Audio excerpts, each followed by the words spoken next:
Hi Julie, how are you doing today? I hope that work treated you well today. Hope you weren't in acting studio back-to-back days. Maybe you got to try something new like hospital or something. Either way, I hope that you had a really good time working at the Do, and I'm sure you probably didn't think about me at all, but as long as your head is filled with good thoughts, I suppose I should be happy. As for me, today I went to my dad's boss's party in Saddle River, New Jersey, which is right next to the New York border. And I went there, and it was incredibly boring. It's a massive house. It puts the houses in Lighthouse Point to shame, really.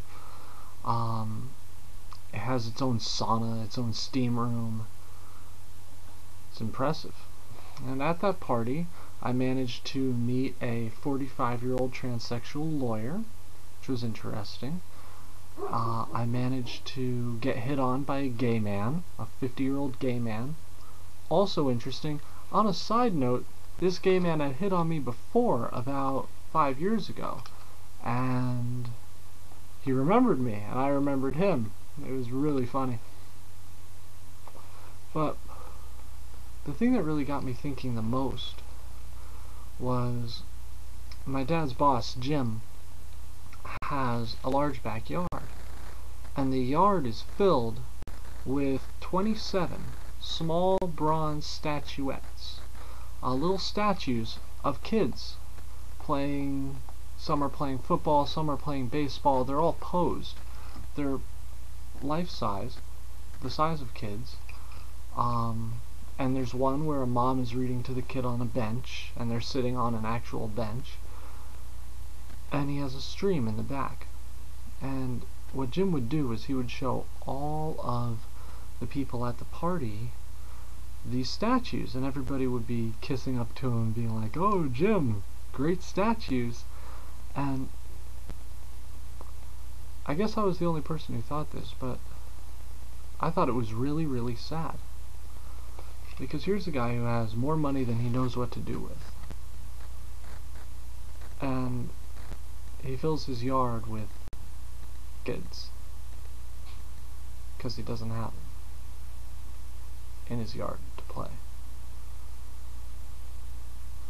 And you know, you mentioned to me that you don't really know what you want out of life.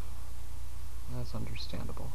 I think that's something that you never really do figure out. I think that's this type of thing that you just go with. But you can know what you don't want. And I just wanted to share that with you because seeing a man who has all of the money in the world who's so desperately lonely, it's sad. It's very sad. I wouldn't want that to be me.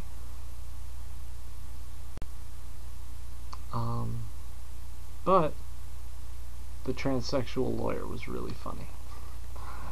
Anyway, I'm gonna go talk to Anthony. He owes me a drink. Actually, he probably doesn't owe me a drink, but I'm gonna convince him that he does because I can make him believe that he needs to give me a drink. I'll tell you how that goes out. But anyway, I hope you were able to get all of the books you needed for school. And I know you're starting soon, so enjoy the time that you've got. And remember, you're always loved, and you're always thought about. I love you. I miss you horribly. And you're beautiful. And you don't need to go to the gym. You don't need to go on a diet for you to be beautiful. You'll always be beautiful, no matter what. Have a beautiful night, Julie.